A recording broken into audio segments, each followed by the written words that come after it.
Hi అండి, రొయ్యలు టమాటా curry చేస్తున్నానండి. ఎలా చేయాలో చూద్దాం రండి. నేను ఈ సైజు రొయ్యలు తీసుకున్నానండి. ఉప్పు పసుపు వేసి ఉడకబెట్టుకోవాలండి. డైరెక్ట్గా వేసుకుంటే కర్రీలో నీచు వాసన వచ్చేస్తాయి కాబట్టి నేను ఉడకబెట్టుకుంటున్నానండి ఉప్పు పసుపు వేసి. నేను తీసుకున్న రొయ్యలకి 4 ఉల్లిపాయలు సరిపోతాయండి, 4 పచ్చిమిరపకాయలండి, టమాటోస్ అండి. ఎక్కువ ఉల్లిపాయలు అయితే పట్టవండి, టమాటోస్ గ్రేవీ వస్తుంది కాబట్టి నేను ఉల్లిపాయలు అయితే తక్కువ తీసుకున్నాను. ఇప్పుడు ముందుగా రొయ్యల్ని ఉడకబెట్టుకున్న తర్వాత కర్రీ ప్రాసెస్ చూపిస్తానండి. ఇప్పుడు ఉల్లిపాయలు మగ్గ పెట్టుకుందామండి. కర్రీకి నేను ముందుగా 5 స్పూన్స్ ఆయిల్ వేసాను. ఇప్పుడు ఉల్లిపాయలు వేసుకుందామండి.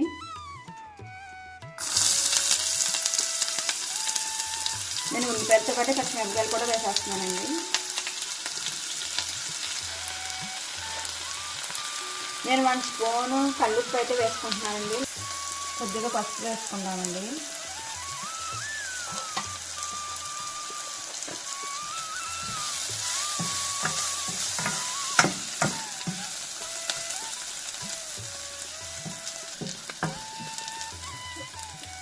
ఉల్లిపాయలు మగ్గిపోయినాయండి. ఈ కలర్ అయితే రావాలండి ఉల్లిపాయలు. ఇప్పుడు టమాటోస్ వేసేసుకుని అవి కూడా మగ్గ పెట్టుకుందామండి.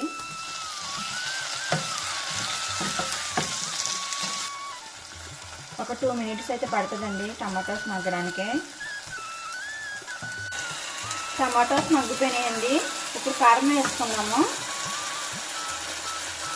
నేను ఈ స్పూన్తో 1 స్పూన్ కారం వేస్తున్నానండి. నేను పచ్చిమిరపకాయలు కూడా వేసాను కాబట్టి. ఇప్పుడు రొయ్యలు వేసేసుకుందామండి. నేను ముందుగా ఉప్పు పసుపు వేసి ఉడకపెట్టుకున్నానండి. ఉడికేటప్పుడు వాటర్ వస్తుందండి. వాటర్ వచ్చి ఇంకో 2 నిమిషాలు ఉడకబెట్టుకుని ఆ వాటర్ తీసేసుకుని రొయ్యలు పక్కకు పెట్టుకోవాలండి. ఇలా చేస్తే నీచు వాసన అయితే ఉండదు. ఇప్పుడు ఈ రొయ్యలని కూరలో వేసేసుకుందామండి.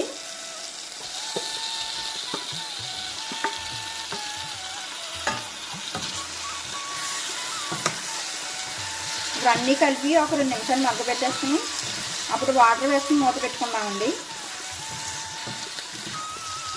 మగ్గిపోయినాయండి రొయ్యలు కూడా. ఇప్పుడు ఈ టైంలో వాటర్ వేసేసుకుందాము. నేను ఈ గ్లాస్తో 1/2 గ్లాస్ వాటర్ అయితే వేసానండి. ఇది 250 ml గ్లాసు.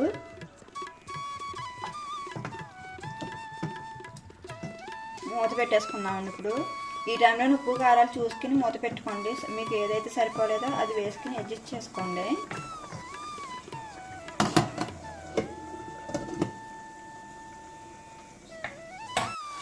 కూర అయితే ఉడిపోయిందండి. ఇలా దగ్గరికి అయితే రావాలండి. చూసారా, రొయ్యలు అయితే పెద్ద రొయ్యలు అండి. ఇవి బాగుంటాయండి టేస్ట్కి. రెడీ అయిపోయిందండి కూర అయితేనే. ఈ వీడియో కానీ మీకు నచ్చినట్టయితే ప్లీజ్ లైక్, షేర్, సబ్స్క్రైబ్ చేసుకోండి.